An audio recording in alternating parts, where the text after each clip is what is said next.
YouTube Nation Archie here to document this due to the fact of the few days ago, 5 days ago, I had a encounter with a red-tailed hawk. I am in Leominster off near Abbott Ave. I want to say Litchfield Street, but it ain't. The Boys and Girls Club runs off it. It runs off of Route 12 in Leominster.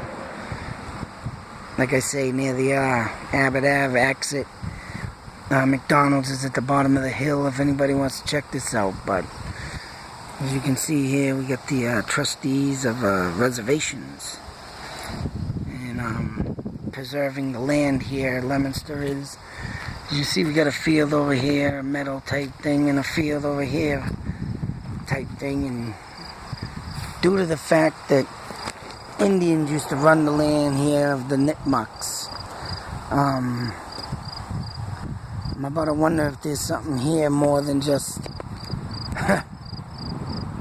you know, more than just laid out farmland that is owned by this house over here and stuff, and walk-in paths for the Boys and Girls Club for them to do nature hikes and stuff.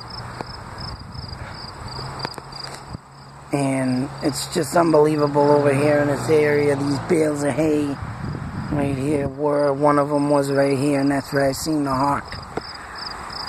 And due to the things that have been happening to me since I started this search for the Indians in the King Philip War, I'm about to wonder if they passed through here, or something went down, or even Indians living here, because along this ridge over here, you have Route 12, you have the Nashua River.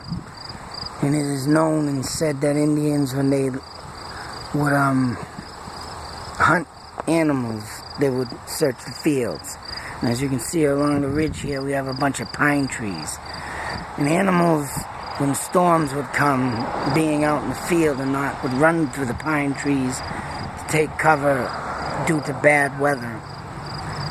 So I'm about to wonder if there's any Indian burial grounds around here, or any Indians that had passed away from their native tribal land or living areas. They would be buried in that spot of where they died. So just about to wonder what's really going on around here. Getting visited by that hawk was a huge thing. And I'd just like to mention, man, when I was coming down here that day, if I would have known how crappy the photos would have came out, I would have stopped and took the video. But I wanted to take the picture, then do the video. But I should have did it the other way around. I should have did a video and the pictures. But as I was driving down this road here, though, I had started looking over this way, and I thought it was an owl. My wife saw it. Even my 6-year-old son saw it. And it was huge, just sitting there, thinking, what the hell's an owl doing out this time of day? And as I was coming down here to turn around up here, I bumped off the curb. It screeched loud, the tire. Went down, turned around, then I had to come back around and turn around to park like I am there. And all that noise and commotion, because my wife started yelling at me for hitting the curb. The hawk just stayed here, did not move, did not fly away. And the tire hitting the curb came out with a loud chirp.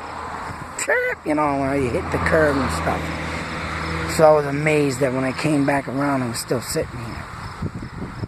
Then after that, I went to Brookfield, Mass. And I have a video up for the Brookfield Massacre. I stand at the site where the first 2 meeting houses of Brookfield were burned down by the Indians. And insanely, I had an Indian holler from a distance. I'm standing here just like I am, looking out in the field and talking like I was. And from that distance, I heard a yell. But not the yell I heard in the video. It was a different distant yell, like someone was like in agony or pain, going, ah! And when I heard it in the video, it was like, ah! And I was like, what the freaky shit's been happening to me since I've started this Indian search from the book of the Great Powwow. I keep stepping on Native American, stomping grounds. I must be waking up something, but you gotta remember, not knowing this last year, starting this, I did not know it. God's honest truth. May God strike my kids dead for saying this, but last year I didn't know I was starting on the 500th anniversary of the Chief Metacom's War. 500 years ago, exactly. 1675, 1676, and here we are, 2015, 2016. 500 years later. And all this crazy stuff's just been coming, and then the Hawk was one of them. Unbelievably crazy stuff. And it is said in the King Philip's War that the men captured Willard's wife, not Willard, the other guy there, I forgot his name, but I'll mention that or what later on in another video. But the house in Lancaster, they took them all the way through the Nashua River and went up on Rollstone Street near the granite stone rocks as once was the quarries. Now they're all houses there. But I'm about to wonder if they traveled through here to get there. A lot of crazy. Even where I live on Wanusknock Road, there was Wanusknock Brook, and I believe that they followed that brook too, through the twisty turns through Fitchburg and Leominster. And Indians are said to know to hunt their prey, their animals, like I said, through the fields and meadows. And they know when the bad weather hits that they're out there near the pine trees. So I can just imagine what lays beyond these grounds and why it's preserved is right. Because it's saying over here, reservation. There's either reservations or conservations. And all that, honestly, if you drive by them, they're trails to hike through because they're trails of the Indians.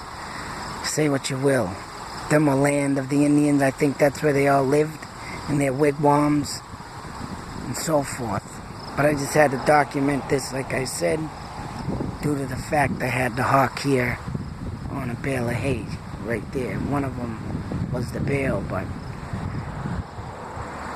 as you can see, they just moved them because I think they're going to have some event here or something. Or the Boys and Girls Club, I think, does nature stuff through here. So another documentation, and I think another Indian dwelling. More to come on this insane stuff. More to come. Till that next video, YouTube Nation, out.